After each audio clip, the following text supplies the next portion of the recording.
새하늘과 새 땅이란 제목으로 말씀 전하겠습니다. 2024년을 보내는 마지막 주말입니다. 하나님께서 올 한 해 우리에게 베풀어 주신 은혜에 대해서 감사의 마음을 고백하게 되는 시점입니다. 우리 기독교 신앙은 끝이라는 단어가 존재하지 않습니다. 끝은 언제나 새로운 시작과 연결되어 있습니다. 많은 사람들은 죽음을 끝으로 생각하지만은 기독교 신앙은 죽음을 새로운 삶의 시작이라고 말하고 있습니다. 사도 바울은 고린도후서 5장 4절에서 죽음에 대해서 죽을 것이 생명에 삼킨 바 되었다고 표현했습니다. 죽음이 생명에 삼킨 바 되는 것이 우리 기독교 신앙입니다. 죽음 뒤에 다가올 부활의 놀라운 새로운 삶, 그것을 고백한 것입니다. 이처럼 개인적인 죽음 뒤에 있을 부활뿐만 아니라 인류의 역사의 끝에도 믿지 않는 이들은 세상이 끝났다, 멸망한다라고 표현하겠지만 우리 기독교 신앙에서는 역사의 시간, 공간의 모든 것이 끝나는 순간, 종결되는 그 순간이 곧 새하늘과 새 땅이 시작됨을 우리가 의미하게 됩니다. 오늘 우리가 읽은 본문은 영원한 하나님 나라가 이 땅에 임하는 장면입니다. 하나님 나라가 이 땅에 이루어지는 그 순간을 우리가 미리 바라보게 됩니다. 이 마지막 때에 있을 하나님 나라 모습에 대해서 우리가 몇 가지만 알아보고자 합니다. 먼저 오늘 본문에서 말하는 이 새하늘과 새 땅은 언제 이 땅에 임하게 되는 것입니까? 언제 임하게 되는 것입니까? 1절 한번 보십시오. 또 내가 새하늘과 새 땅을 보니 처음 하늘과 처음 땅이 없어졌고 바다도 다시 있지 않더라. 새하늘과 새 땅은 우리가 살아가는 이 땅과 하늘을 대체하는 새로운 상태를 의미하고 있는 것 같습니다. 그곳에는 바다가 없다고 표현하고 있습니다. 이는 중요한 의미를 지니고 있는 말입니다. 요한계시록 13장에 보면은 바다에서 사단의 추종자, 즉 그리스도인 짐승이 올라오는 장면을 볼 수가 있습니다. 따라서 요한계시록에서 바다는 악의 시작점이자 혼돈을 상징합니다. 바다가 없다는 것은 하나님을 대적하는 용, 바다의 짐승, 육지의 짐승들이 모두 사라졌다는 것을 상징적으로 의미하고 있는 것입니다. 더 이상 악이 존재하지 않는 그 시점을 얘기하고 있습니다. 따라서 하나님 나라가 임하는 시점은 이 땅의 모든 악이 소멸되는 때라고 할 수가 있습니다. 계시록에서는 사단과 짐승들이 최후의 전쟁인 아마게돈에서 패하고 하나님의 흰 보좌, 백보좌 심판을 받은 후 20장 직후에 새하늘과 새 땅이 임한다고 기록되어 있습니다. 이는 모든 악이 종결된 후에 하나님이 다스리시는 완전한 평화와 정의로운 세상이 열린다는 것을 얘기합니다. 그러면 새하늘과 새 땅이 어떻게 임하는 것입니까? 어떻게 임하는 것일까요, 여러분? 2절을 한번 보십시오. 또 내가 보매 거룩한 성 새 예루살렘이 하나님께로부터 하늘에서 내려오니, 하늘에 이미 존재하고 있던 새 예루살렘이 이렇게 내려온다는 거예요. 그리고 땅에 있는 예루살렘을 대체한다는 그런 의미로서 표현하고 있습니다. 다시 말해서 저 하늘에 있던 어떤 존재의 하나님 나라가 이 땅에 돌입해 들어온다는 것입니다. 다른 차원의 존재가 이 차원에 들어와서 이 차원에서 밀어버리는 거예요. 그러니까 이 차원에 있는 모든 것들이 다 사라지는 겁니다. 완전한 멸망이 완전한 대체입니다. 이거 역사 내적이 아니고 우리 땅에 살아가는 모든 역사적인 것들이 다 종결된다는 의미가 있습니다. 두 가지 관점에서 해석을 많이 하는데 제가 금방 얘기했던 것은 첫 번째 관점입니다. 기존의 땅이 완전히 소멸되고 새하늘과 새 땅이 대체된다는 의미입니다. 역사적 공간도 사라지는 거예요. 이게 재창조가 일어나는 것입니다. 리제너레이션이라고 할 수 있습니다. 새로운 창조가 이 땅에 이루어지는 것입니다. 우리가 살아가고 있는 이 역사적인 공간, 시간 이런 장은 사라지는 거예요. 완전히 다른 차원, 그리고 이해할 수 없는 어떤 세계가 도래된다는 것입니다. 이것이 첫 번째 해석하는 의미가 있습니다. 이는 베드로후서 3장 12절, 13절의 말씀도 이와 비슷한 해석의 근거가 됩니다. 제가 읽어드리겠습니다. 하나님의 날이 임하기를 바라보고 간절히 사모하라. 그날에 하늘이 불에 타서 풀어지고 물질이 뜨거운 불에 녹아지려니와 우리는 그의 약속대로 의가 있는 곳인 새하늘과 새 땅을 바라보도다. 이 하늘에 불이 임하지고 이 모든 것들이 다 풀어져 버린다는 거예요. 이 세상, 그러니까 공간이 완전히 사라진다는 것입니다. 재창조의 의미가 있는 그런 구절입니다. 이제 두 번째 해석은 기존의 것들이 그대로 있으면서 약간 새롭게 변한다는 거예요. 리뉴얼이라는 단어를 썼습니다. 갱신된다는 겁니다. 우리도 백화점에 한 번씩 가면은 이 연말 크리스마스 분위기를 확 바꿔버리잖아요. 그런 것처럼 이 세상에 있는 것들을 확 바꿔버린다는 거예요. 있긴 있는데 이제 새롭게 이렇게 바꾸는 것입니다. 이 갱신한다는 겁니다. 그런 의미로서의 우리가 새하늘과 새 땅을 해석할 수가 있습니다. 이는 창세기 6장의 노아의 홍수 심판과 유사한 개념으로 우리가 이해하면 됩니다. 이 창조의 연속선상에서 홍수 심판이 있었고 그 연속선상에서 새로운 또 세상을 만들었습니다. 이게 갱신한다는 의미입니다. 이런 의미로 마지막 종말도 이런 식으로 일어날 것이다 라고 우리가 해석할 수가 있습니다. 요한계시록 21장 1절에서 우리가 읽은 1절에서 새하늘과 새 땅에 재창조된 모습을 좀 묘사하는 것 같습니다. 그러나 5절에는 보좌에 앉으신 하나님께서 보라 내가 만물을 새롭게 한다 하는 갱신의 의미로 해석할 수 있는 또 말씀이 기록되어 있습니다. 그래서 이 갱신적인 의미로 이해하고 해석할 수가 있습니다. 이런 방법을 해석하는 예언자가 이제 이사야서입니다. 이사야서에 언급된 하나님 나라 역시 재창조가 아니라 갱신의 의미로 해석되고 있습니다. 결국 하나님 나라는 이 땅에 새하늘과 새 땅이 임하는 방식으로 이루어질 것입니다. 이는 현재 역사가 완전히 종결되고 새로운 창조의 방법일 수도 있습니다. 하나님의 절대적인 주권 아래에서 또 갱신의 방법으로 이루어질 수도 있습니다. 무엇보다 중요한 것은 하나님께서 이 땅을 새롭게 만든다는 거예요. 지금 우리가 살아가는 방법이 아니라 그런 모습이 아니라 완전히 새롭게 만든다는 의미가 있습니다. 그런 의미에서 새하늘과 새 땅이 이루어진다고 우리가 받아들여야 되겠습니다. 그렇다면 새하늘과 새 땅, 즉 하나님 나라는 어떤 곳이겠습니까? 새롭게 되면 어떻게 새롭게 되냐는 거죠. 어떤 모습일 것이냐? 4절입니다. 모든 눈물을 그 눈에서 닦아주시니 다시는 사망이 없고 애통하는 것이나 곡하는 것이나 아픈 것이 다시 있지 아니하리니 처음 것들이 다 지나갔음이로라.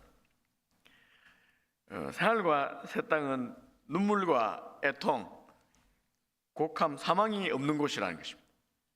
여러분 상상이 됩니까? 상상이 안 되죠. 저는 이런 모습을 정말 이렇게 이 모습이 얼마나 사람들이 고대하는지 모릅니다. 저희 아버님 어저께 이제 수술을 하고 잘 수술이 잘 됐습니다. 잘 되고 기도하신 덕분에 아버님 마음이 아파서 좀 우시더라고요. 눈물이 있습니다. 한 50년 정도 이제 아프셨는데 이제 어제 마무리한 겁니다. 이쪽에 다리 아픈 거에 대해서 평생 고통이 있는 거예요. 아픔이 있습니다. 이런 게 뭐 아버님뿐만 아니라 보는 저희들도 그렇고 이게 저희들 세상입니다. 우리도 가족 중에 한 사람이 아프면은 우리도 마음이 늘 아픈 거예요. 그리고 말을 안 해도 뭔가 늘 묵직하고, 당사자는 어떻겠습니까, 여러분? 당사자들 세상을 다 찾아보면 아무리 행복한 사람들이라도, 잘 먹고 잘 사는 사람들이라도 아픔이 있습니다. 그 가정에 아픔이 있어요. 이게 세상입니다. 이런 세상이 아니라는 거예요. 이런 아픔과 눈물이 없고 고통이 없다는 것입니다. 이 짐승들이 없습니다. 짐승들. 곡하는 아픈 게 없다는 것은 상징적으로 이렇게 요한계시록에 나타나는 그런 짐승들도 없고, 실제적인 의미에서 야수, 약육강식의 세계에서 야수, 이런 것들이 살아요. 우리가 살아가는 세상은 정글이잖아요. 정글. 내가 살려면 죽여야 되는 그런 정글 같은 이 세상의 법칙이 사라진다는 것입니다. 한번 생각해 보세요. 서로 죽이고 죽이는 이런 약강식의 세상 법칙이 사라지고 평화로운 세상이라는 것입니다. 눈물이 없으려면 그렇게 해야 되거든요. 우리도 잘 열심히, 우리 다 열심히 살잖아요, 성실하게. 그런데 왜 어렵습니까? 사기치는 놈들이 있거든요. 세상에 이제 거짓으로 사기치는 놈 꼭 있습니다. 그래서 열심히 성실히 벌어나오면은 다 빼들어가는 놈이 있어요.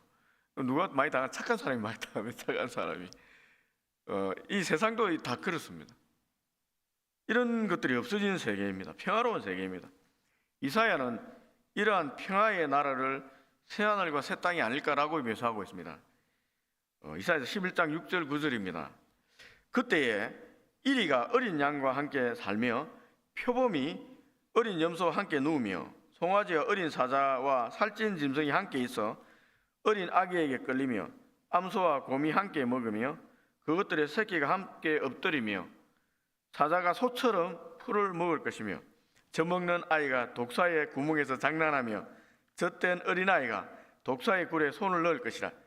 내 거룩한 산 모든 곳에는 해됨도 없고 상함도 없을 것이니 이는 물이 바다를 덮은 같이 여호와를 아는 지식이 세상에 충만할 것입니다. 여러분, 얼마나 아름다운 새 세상입니까? 어린아이가 뱀 구멍에 손을 넣고 장난쳐도 해가 되지 않습니다. 그리고 사자가 소처럼 풀을 먹는 것입니다. 우리가 많이 하잖아요. 사자는 풀 먹지 않는다. 우리가 젊을 때 저도 많이 얘기했는데 사자는 풀을 먹지 않는다 이렇게 떠들어대고 있는데, 이 성경에 보면 사자가 풀을 먹습니다. 사자가 풀을 먹는 세상, 해함도 없고 상함도 없는 사람, 그런 세상이 하나님께서 만드실 새하늘과 새 땅입니다. 따라서 저는 하나님 나라에는 계급이 존재하지 않는 나라라는 것을 분명히 확신합니다. 여러분, 이 세상에는 정치적, 제도적, 구조적 사회에서 권위라는 게 존재하고 분명히 높고 낮음이 분명합니다. 우리 이 세상, 한국은 계급이 없는 사회라 하지만은 요즘 보이지 않는 계급이 있어요. 사실은 계층이 있습니다. 하나님 나라에서는 이 모든 권위가 하나님께 속해요. 하나님이 가지고 있는 것입니다. 하나님 나라는 사랑과 섬김의 법칙에 의해서 움직이는 사랑의 나라입니다. 왜냐하면 하나님 사랑이시기 때문에 그렇습니다. 그 사랑의 법을 실현하는 분은 우리를 위해서 대신 십자가에 죽으시고 부활하신 어린 양 예수님이십니다. 예수님이 하나님이세요. 예수님이 십자가의 사랑의 법으로 다스리고 운영하는 나라가 하나님 나라입니다. 세상의 법과 법칙과는 완전히 다른 것입니다. 계급이 있을 수가 없습니다. 예수님께서 분명히 말씀하셨습니다. 누가복음 22장 25절 26절 말씀입니다. 이방인의 임금들은 그들을 주관하며 그 집권자들은 은인이라 칭함을 받으나 너희는 그렇지 않을지니 너희 중에 큰 자는 젊은 자와 같고 다스린 자는 섬기는 자와 같다. 세상의 법칙과 완전히 다르다는 거예요. 하늘 나라에서는 크려고 하는 사람 더 낮아지고 섬기니까 이거는 사랑으로 섬기는 거지 뭐 어떤 권위 이런 건 아닙니다. 세상 우리가 갈 하나님 나라는 이 세상처럼 계급 사회가 없다. 이런 그것만 해도 위로가 되지 않습니까? 네. 그럼 2절에서 하늘에서 임하는 새 예루살렘은 무엇을 상징하는 것일까요? 새 예루살렘. 우리는 새 예루살렘이 뜻하는 것을 하늘에서 내려온 이 예루살렘이 신부가 남편을 위하여 단장하는 것 같은 표현에서 우리가 분명히 짐작할 수 있습니다. 이 유추해 볼 때 예수님의 신부가 될 자격을 갖춘 그 곳이 새 예루살렘입니다. 여러분, 예수님의 신부가 될 자격을 가진 그 새 예루살렘, 무엇을 상징하는 것입니까, 여러분? 교회입니다, 교회. 우리가 예수님 신부잖아요. 그러니까 교회를 상징한다는 것을 직감할 수 있습니다. 이 땅과 저 하늘에 존재하는 하나님 나라 우주적인 교회가 이 땅에 임하는 거예요. 그 하나님 나라의 백성의 자격을 7절에 적어놓고 있습니다. 7절입니다. 이기는 자는 이것을 상속으로 받으리라. 나는 그의 하나님 되고 그는 내 아들이 되리라. 이제 이기는 자가 하나님 나라 백성이 된다는 것입니다. 이 새 예루살렘 백성이 된다는 것입니다. 이기는 자는 끝까지 예수님을 믿고 어떠한 시련에도 포기하지 않고 믿음을 지킨 사람을 뜻합니다. 요한 사도가 살았던 시대 교회를 핍박하던 세력은 로마 제국이었습니다. 도미티안 황제는 자신을 하나님 아들이라고 호칭하고 자신을 경배할 것을 요구했습니다. 이를 거부한 사람들은 죽이거나 유배시키고 재산을 몰수했습니다. 기독교인들은 예수 그리스도를 하나님 아들로 믿었기 때문에 황제 숭배를 거부했습니다. 그리고 박해받았습니다. 이런 상황에 여러분, 이 로마 제국에 굴복하는 믿음의 사람들이 많이 생겼습니다. 이제 배교자라고 하죠. 목에 칼이 들어오는데 여러분, 신앙을 지킨다는 건 쉬운 게 아닙니다. 일제시대 우리나라에서도 그런 일이 많이 벌어졌지 않습니까? 신사참배를 안 하거나 하면은 목에 칼을 들이댔지 않습니까? 죽였지 않습니까? 그러니까 얼마나 많이 배신했는지 모릅니다. 우리나라의 목사님, 그 당시 목사님도 95% 배신했습니다. 다 배교했습니다. 천황을 향해서 저런 거예요. 저 송도 앞바다에 천황을 막 이렇게 했잖아요. 우리 장로회 총회에서도 다 결의하고 있습니다. 이 주기철 목사님이 선교하신 분들은 극소수에 불과합니다. 그리고 부산 경남 지역에 고신파 교회가 많은 이유는 그들이 이것을 거부하고 고난을 당했던 이쪽에 강골들이 많았기 때문에 그렇다고 생각하면 됩니다. 어쨌든 여러분, 쉽지 않은 거예요. 쉽지 않은 것입니다. 이런 상황에서 믿음을 지키며 박해를 견디고 이긴 자들, 특히 목숨을 버리면서까지 믿음을 지킨 순교자들이 바로 이긴 자들이라고 얘기할 수 있습니다. 이긴 자들. 이 신천지에 이긴 자들하고 다른 것입니다, 여러분. 하나님 나라 목숨을 걸고 이긴 자들입니다. 계시록 7장에 보면 이 이긴 자들을 14만 4천 명이라고 표현되어 있습니다. 앞에서도 설명했습니다. 이 숫자는 상징적인 의미입니다, 여러분. 12 곱하기 12 곱하기 1000 정도로 이렇게 생각하면 됩니다. 앞에 12는 구약의 12지파, 구약시대에 하나님 믿는 백성들, 총체를 상징하고, 두 번째 12는 이 신약시대의 교회, 12사도로 대변하는 모든 믿는 자들을 상징합니다. 1000은 영원성을 상징합니다. 따라서 12 곱하기 12 곱하기 1000을 상징하는 14만 4천은 구약시대에 믿는 자와 신약시대에 믿는 자, 이 모든 우주적인 하나님 믿는 교회를 총칭하는 것입니다. 그러니까 이 숫자에 매이게 되는 것은 여러분 큰일 나는 것입니다. 매이면 안 됩니다. 이 숫자에 사람들은 다 엉터리들입니다. 이걸 매해서 똑 숫자대로 해석하는 사람들을, 이 이단들은 다 여러분 다 거짓말하는 자들입니다. 이 숫자는 신구약 시대에 어르는 모든 하나님 백성을 상징하는 숫자이기 때문에 여러분 실질적으로 구원받는 수억 명이 되는 것입니다. 이들은 모두 흰옷을 입고 있으며 예수님의 십자가의 보혈로 죄가 씻겨진 하나님이 그들에게 입혀준 이 흰 두루마리를 입고 있는 것입니다. 따라서 새 예루살렘에 임하는 것은 신구약 교회가 하나님 나라에서 예수님과 온전히 연합하는 혼인잔치의 모습으로 임하는 것을 상징한다고 볼 수가 있습니다. 그렇다면 알파와 오메가 되신 하나님 어떤 분이시고 왜 이런 환상을 요한에게 보여주셨을까요, 여러분? 답은 분명합니다, 여러분. 하나님은 역사의 시작과 끝이라는 것입니다. 헬라어 알파벳으로 시작이 알파입니다. 끝이 오메가입니다. 예수님께서도 처음과 나중이라는 지형을 많이 사용하셨습니다.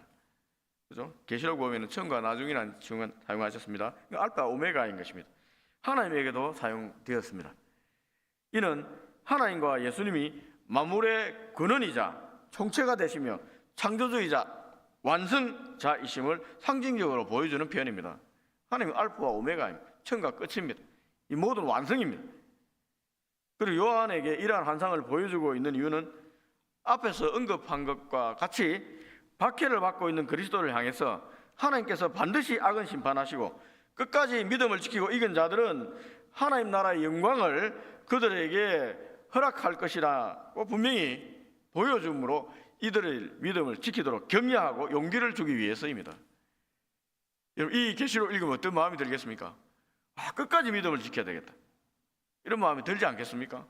당연히 들겠죠. 이 길순주 목사님, 여러분, 이 감옥에 갇혀서 일제시대 10,000번을 읽었습니다. 10,000번을, 계시록을 10,000번을 읽었습니다. 그래서 여러분, 이 계시록을 읽으면서 얼마나 용기를 얻었겠습니까? 말씀을 정리합니다. 올 한 해가 끝난 지금 다가오는 새해는 어떤 마음과 비전을 가지고 임해야 할까요? 아무리 어려운 환경에 처해 있더라도 하나님 영광을 바라보며 승리의 소망을 가지면 좋겠습니다. 우리가 신앙한 하나님은 없는 것을 있는 것처럼 부르시는 창조주 하나님이시며 전능하신 하나님이십니다. 또한 우리를 너무 사랑하셔서 독생자 예수님을 아기의 모습으로 이 땅에 보내주시고 또 십자가에 생명을 내어주신 사랑의 하나님, 그 예수님은 지금 하나님 나라 우편 보좌에 앉아 우리를 향해서 끝까지 중보하고 계십니다. 예수님을 주로 고백하는 여러분들을 위해 하나님께서 예비하신 놀라운 일들이 2025년 새해는 더 풍성하게 임하길 바랍니다. 그 소망을 가지고 우리 새벽에 한번 기도하면 좋겠습니다. 기도하시겠습니다.